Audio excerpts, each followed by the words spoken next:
Des kilomètres de champs inondés, des villages détruits et des habitants désemparés.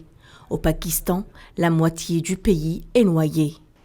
Les cours d'eau se transforment en monstres de boue et emportent tout sur leur passage, en raison de la fonte des glaciers et d'une mousson totalement déréglée. Ces inondations ont déjà fait plus de 1300 morts depuis juin dernier. 1 million de maisons et 80 000 hectares de terres agricoles ont été détruits.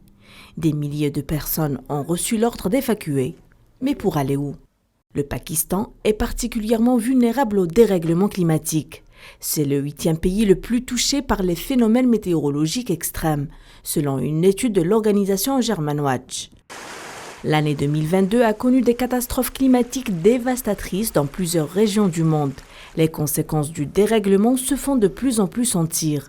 À l'instar du Pakistan, d'autres pays ont connu des phénomènes similaires comme la Mauritanie, le Soudan, le Mexique, l'Australie ou encore la Chine. Ces catastrophes sont provoquées par le débordement des fleuves et rivières, mais aussi par la mer.